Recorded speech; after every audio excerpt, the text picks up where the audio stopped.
Welcome back, everyone. Episode 40 on the pod today. And today, I just finished season 1 of Peaky Blinders.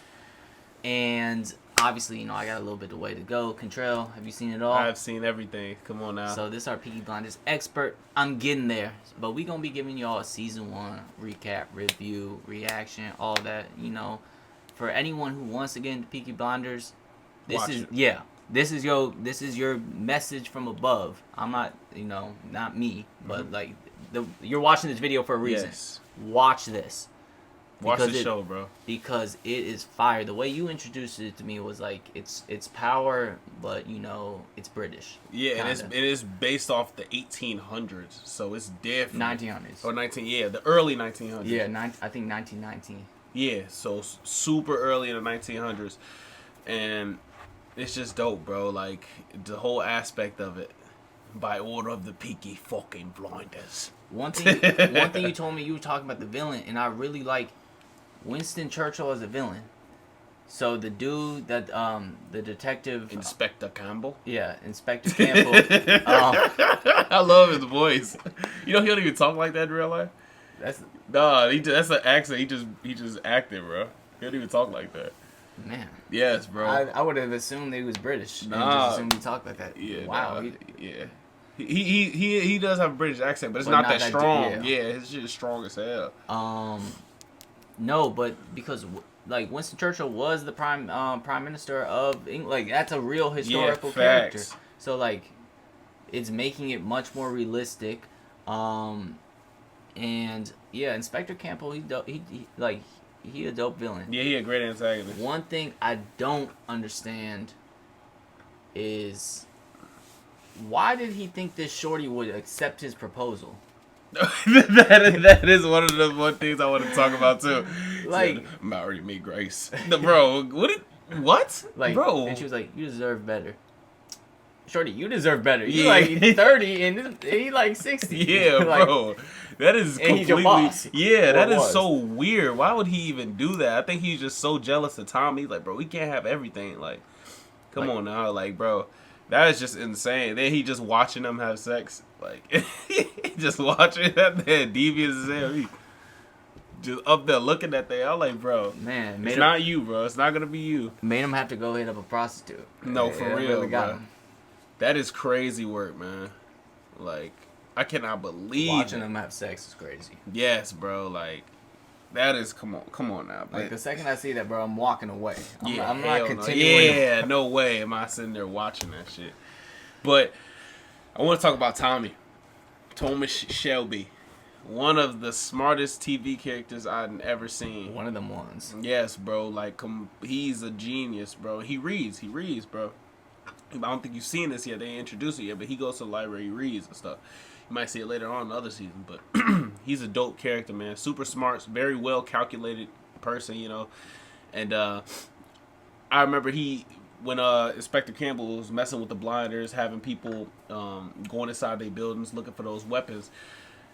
Thomas Shelby, he said, all right.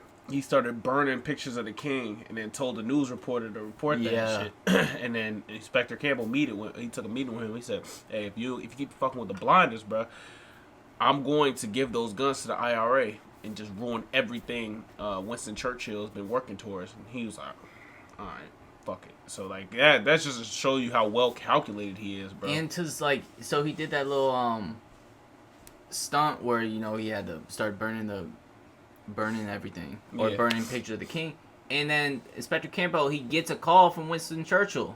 So he knew that if I do this, and the way he presented it, he was like, we're not disloyal to the king, we're tired of the conditions we're in, and we know that the king wouldn't stand for this.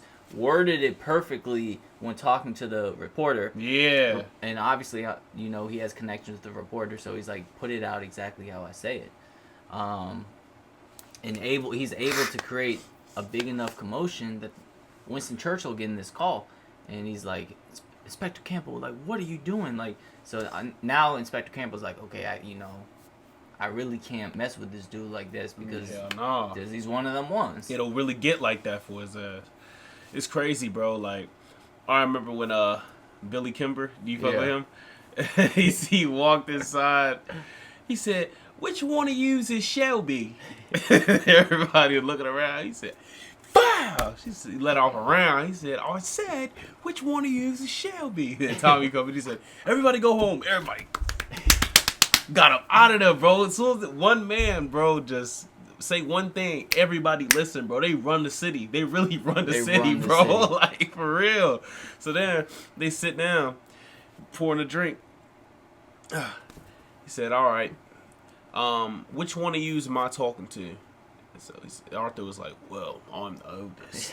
He said, "Well, clearly." And then John, the youngest brother, he's like, "Are you laughing at my brother?" He said, "Okay, you're the oldest, you're the thickest. I'm guessing," the leader name was Tommy, so I'm guessing that's you, because you're staring me up and down like I'm a fucking tart." I was like, Tommy Jerome, he was just smoking a cigarette like he was the final boss, bro. He was just sitting there like, "I'm interested in hear what you have to say. What do you want?" Yeah, what do you I'm like, "No, what do you?" I'm like, "Yo, this man is a dog, bro. That man got aura, bro. For real, he got aura for real." We see episode 1, season 1. We see that smarts right away. I'm thinking Danny. I'm thinking Danny dead. Right. Because he has to, he's like, yeah, I don't know. I think it was the Irish. They were like, you killed an Irishman. They need you. They need to see you die. Fake bullet, fake everything. Yeah, that was crazy. And then he ends up dying. Danny ends up dying episode 6. Yeah. But without Danny help, or Danny was part of freeing Freddy. Right. Yeah. So he's instrumental. So if he didn't do that, then Freddy wouldn't have been free. And if Freddy didn't get free, did Freddy do anything in that final battle? No. Obviously, I don't know his story. He just pulled out that gun he got. Yeah. But if Freddy wasn't in that battle, then Ada wouldn't have came in, caused a little distraction. Right. And so eventually Kimball's crew they fire first. Tommy hit. Bro, nah, that was crazy. Straight headshot. Bro, Billy Kimber don't give a fuck, bro. Ada was standing right there. He said, "What?" Bow! He shot Tommy right in his arm. Shot it. He said, "What?" Bow! Put him in a headshot. Nobody did nothing. He's like, "Go home." He said, "Go home, bro." Home. Dang.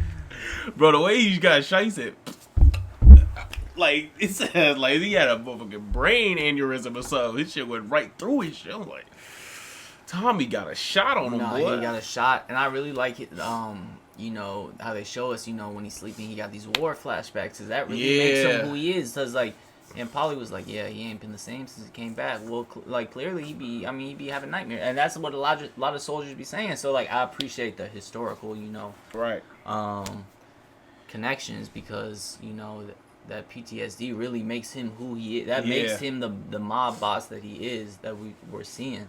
Because that's a tunneler. That is one of the most scariest jobs you could ever have in the war. Facts. That is crazy. You just dig in tunnels, and then you never know if you're going to step on a bomb. You see people die right next to you. You crawling over their bodies and stuff. You in super tight, closed spaces. Facts. Man, bro. That man is a beat. He's not scared to die. That's one of the things Tommy's known, bro. He is not scared to die. You point a gun at him, he is not going to flinch. And one thing I was telling you about that I didn't, I was kind of like, why is this the angle they took? Because I'm like, why would he tell Grace all his business right away? Yeah. But, the thing is, you can't make a character too overpowered. Mm-hmm. He has, and that was his weakness, was love. He let someone in, and he didn't know she was a cop. That's everybody's weakness, though. Yeah, love is blind, bro. You know what they say, bro. You get blinded by love, bro. So that's why it's kind of crazy. Tommy would never do nothing like that unless it's for somebody he was in love with, not loved, in love with. So that is the only reason that he would ever do something like that. I remember the scene where Tommy took Grace to I think it was the racetrack or some shit, or maybe they was dancing or whatever, and then Billy Kimber, he took that to impress him and stuff, so they could work together. He was like, "Okay, well, let me get some time with your little girl over here." And so he's let him get some time with her. Tommy, this is before he knew he really, really liked her. He's like, "Nah, I can't do this shit." So he walked in the room. He's like, wait. He's like, "What are you doing here?" Because Billy Kimber, he was about to He was about to give her long strokes, boy. Like, he backed that ass right over the table, bro. Like, it was about to be over with for her. Yeah, no. But he was like, no, she's got the clap. I was like, what the fuck is a clap, boy? Like, yeah, that shit sound awful. He said she's got gonorrhea. He said she's a prostitute. I don't want to do that to you. I felt bad about it. He was like, nigga said, oh shit, let her out of here. I would not have thought of that. No, that's another thing. This man Tommy is always 2 steps ahead. Yeah, like I would never have thought that. Like, I thought he was gonna be like, hey, bro, don't do this, man. Like, this is a girl I care about. Fuck this. You know what I'm saying? Alright, nah. He said, our ass got gonorrhea, nigga. You don't want that motherfucker, boy. That shit, don't be, that condoms ain't gonna work, boy.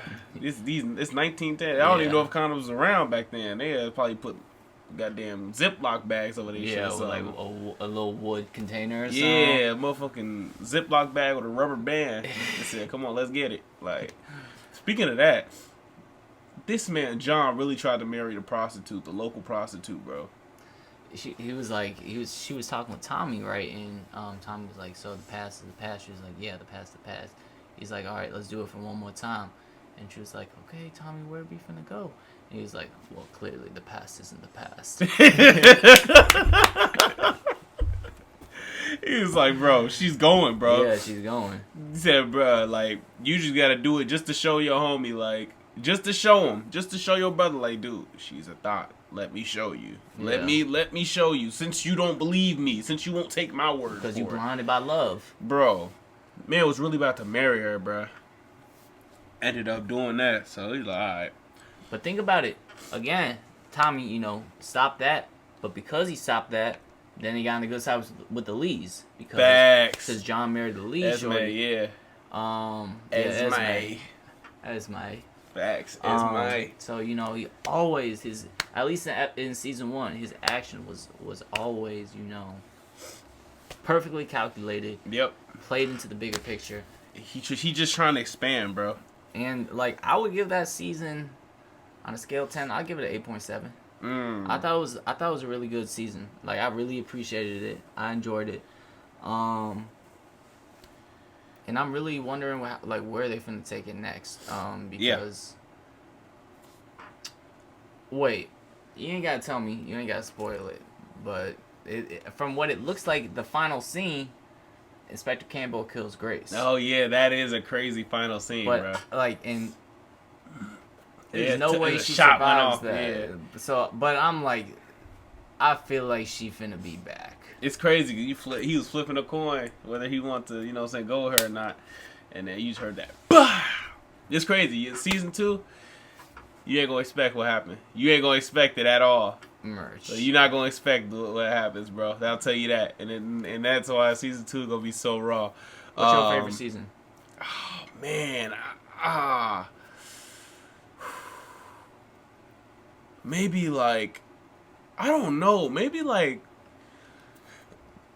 2 or 3, but bro, they all so good. It just keep getting better. It's really hard. Like some seasons got to be tied with other. I just really like the antagonists in some seasons. That's what really like changes it for me. I don't know, man. I don't know. This shit, it's tough. It's really, really tough. But everybody's character development is super insane. Like everybody's character development is so raw, bro. Everybody just bosses up, become a different person. Like you see Arthur, this man hung himself. Yeah. And the rope snapped. Like I was like, this man is one tough SOB, bro. He one tough son of a gun. Like, well, I know for a fact. Well, I don't know for a fact, but I can guarantee it that their dad's gonna be back. So I bet that'll be an antagonist. Yeah, that's crazy, bro. How he did him, gave him money, thought he was about to open some hotels and stuff. Just went off there, just started fucking on hookers and shit. He was like, you know what the Bible says, you can't blame the person who's been starving, so they don't know how to act. He's like, good luck. Like, bro, that's so tough. Hey, bro, he's a great villain. Tommy Flanagan, a great villain, bro. And then he said, boy, don't you ever put your hands on me. Yeah. Boy, don't you ever put your hands on me. That man, great, bro. I was like, when I saw him in the show, I was like, oh, perfect casting. Did you see Perfect this casting. before Power Book 4? Which one you saw? I saw Force before. Okay.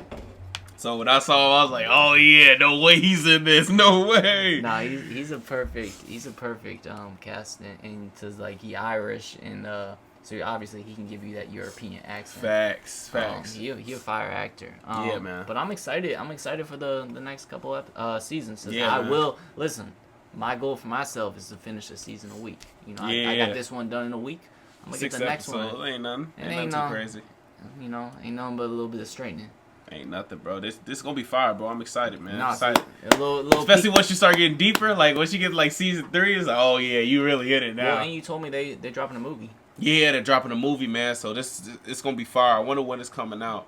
I don't know. I think they just started production. Yeah. Okay. So I don't know when it's coming out, but he got gray hair. Like that shit crazy. He looks so cold, bro.